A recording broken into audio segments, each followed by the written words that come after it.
Hi there. So, seeing as how you clicked on this video, I'm assuming that you're having trouble with NPCs, and this video is going to try and help with that. Now, for NPCs, I personally categorize them into sort of three places. You have antagonists, you have protagonists, and you have neutral parties. Essentially, a protagonist, from an NPC standpoint, is just someone who's on the side of the protagonists, being your characters in this case.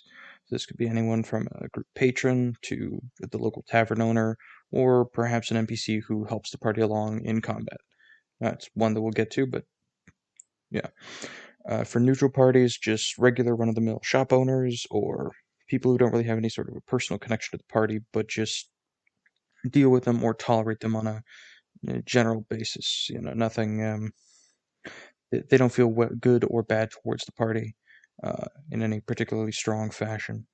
Then you have antagonists. These are just any NPC that has active, hostile, or just negative intentions towards the party. So you could have, regular NPC monsters, boss monsters, or just a shop owner who doesn't particularly like the party because they stiffed him for something at some point. I mean, yeah, it's a pretty broad category. So just to start things off, looking at positive NPCs or protagonists or whatever you want to call them.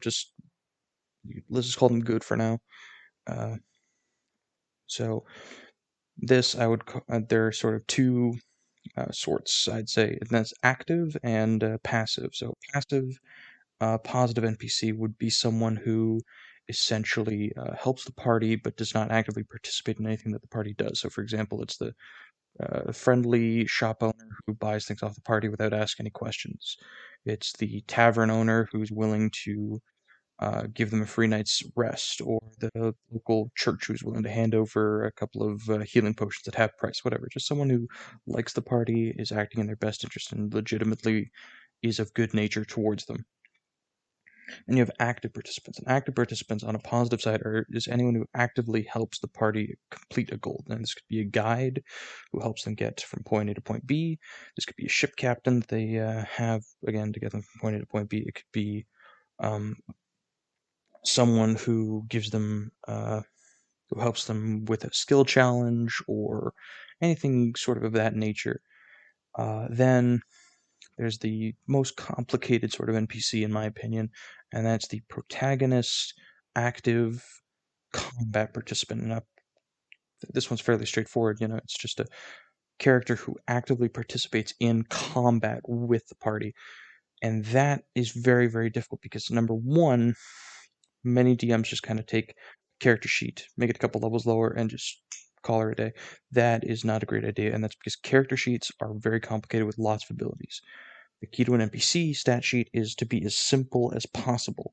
That means as few extra things as you can manage. So any sort of extra fluff that they don't need, ditch it. If you want them to have magic spells, you don't need to have them have every cleric ability, for example, if you want them to be a cleric.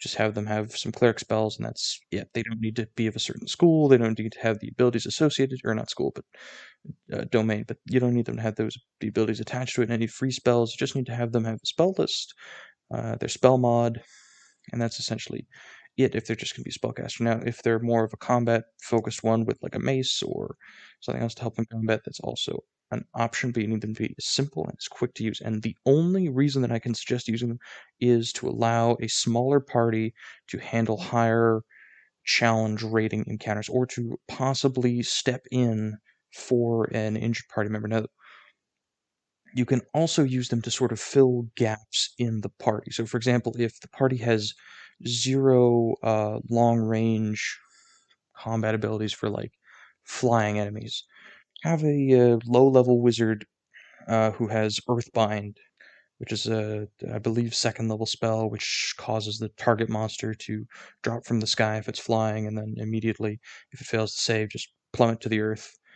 I don't know if it does falling damage or not, but whatever, the point is that it can have an ability to sort of help the party deal with that problem if they don't have any other means of doing it easily or at all.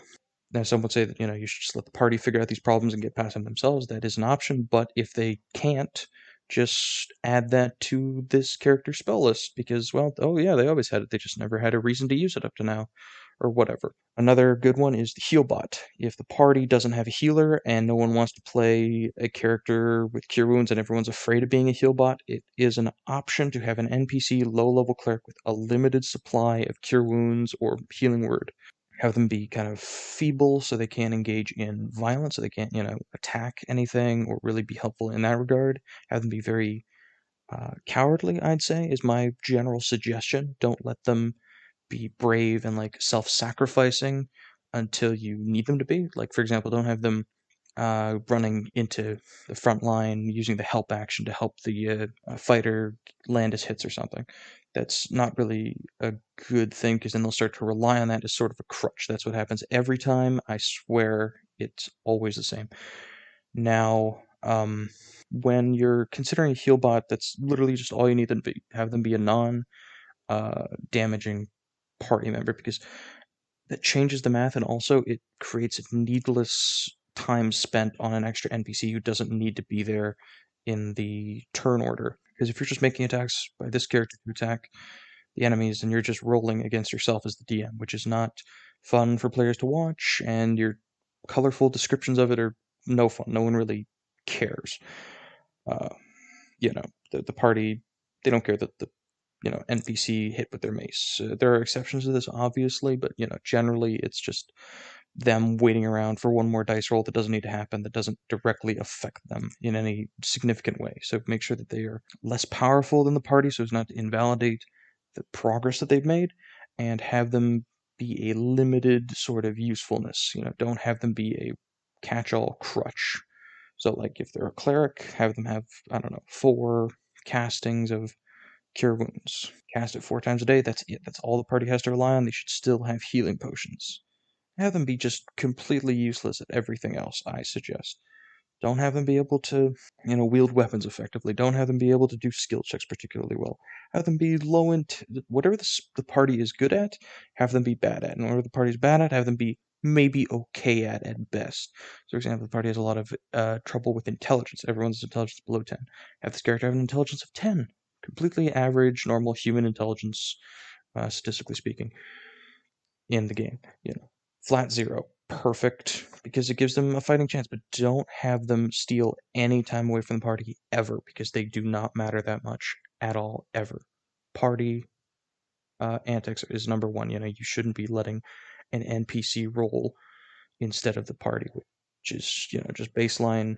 If you can have a party member do it, don't have someone else do it, because it's no fun for the party to just sit there and watch some character apart from themselves do something for an extended period of time that doesn't affect them in any way. So yeah, that's kind of just my general advice or ramblings on protagonist characters. Now, for neutral parties, they are arguably the simplest.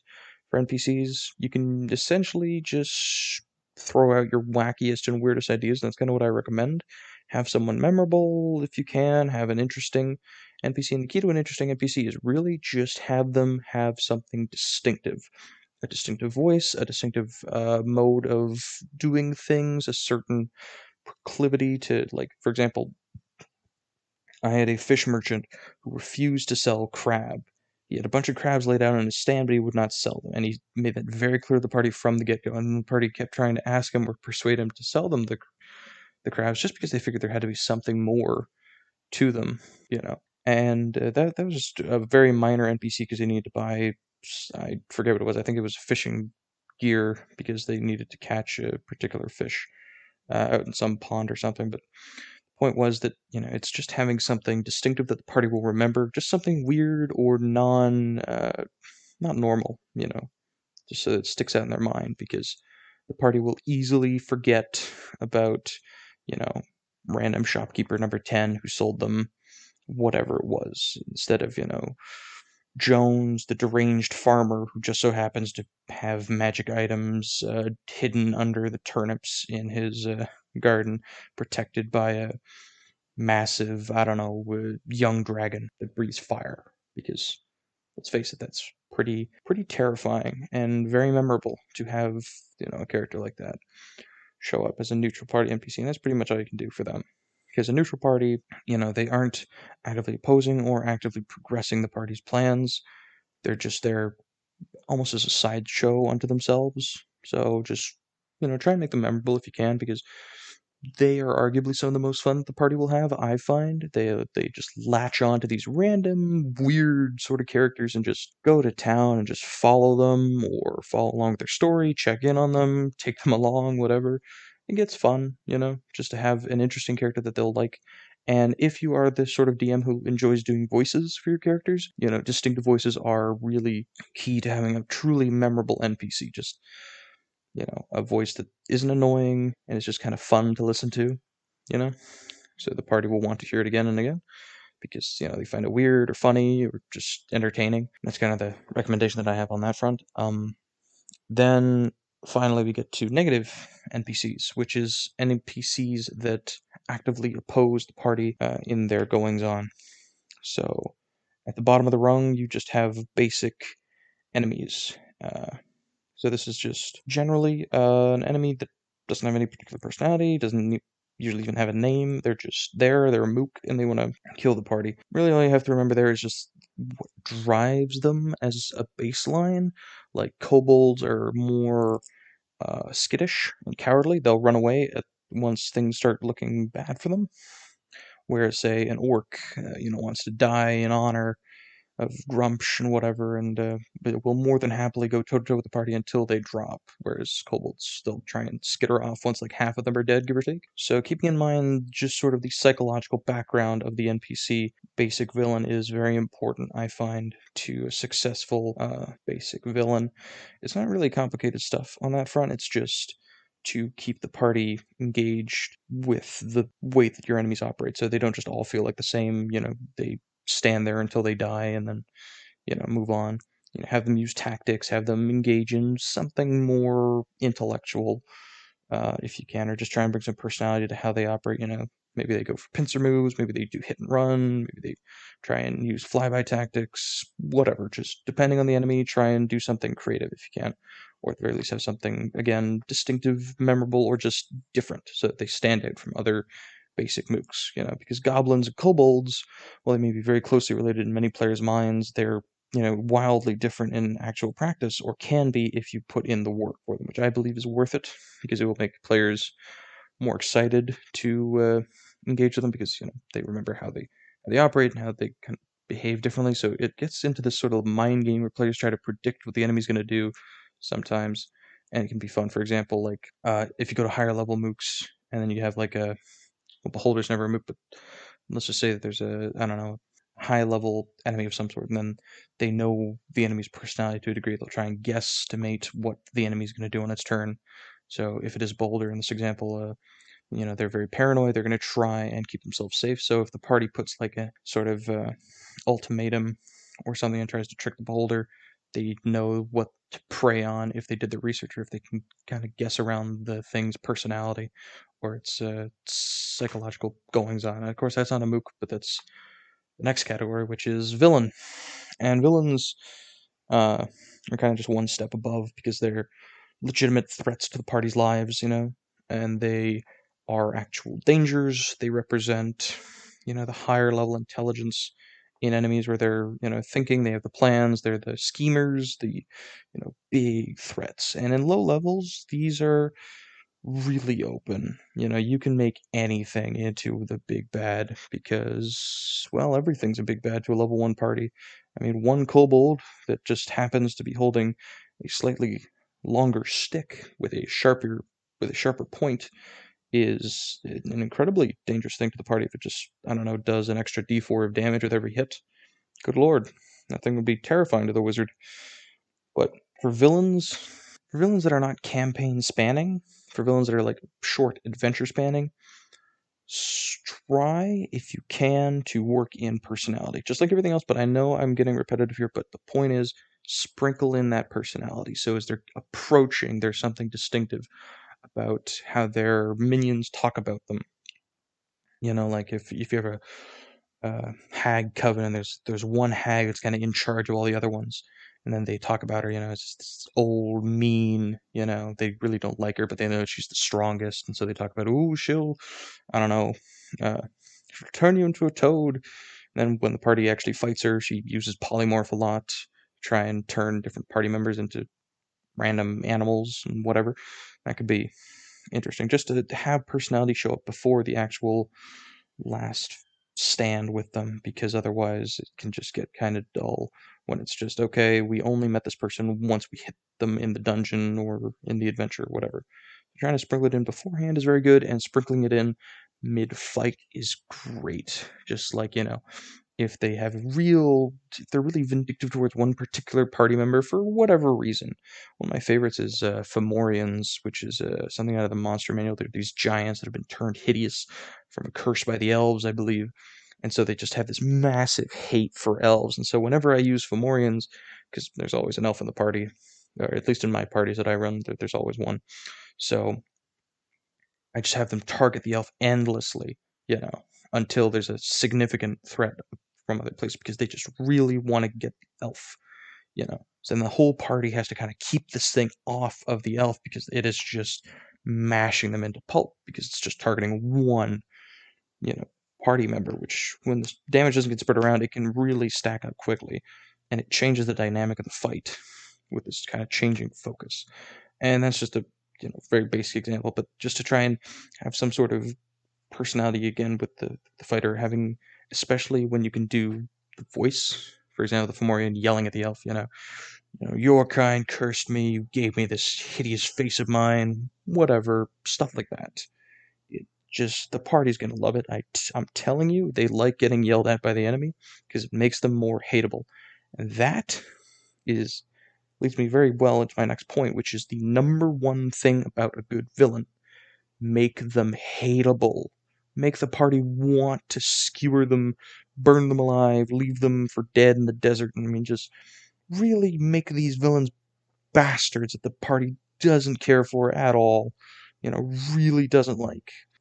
Because then the party's gonna have a much better time in the fight, because they can very often engage in dialogue with them, mid-fight, where it's like, okay, I'm gonna, I don't know, basic example, if the eat this, just a very simple thing, but it creates this actual hatred of the villain, where they see them as a real thing and want to call out to it and yell at it, instead of just uh, talking to a blank slate, where it's just like, there's no point in saying something like that to a basic mook.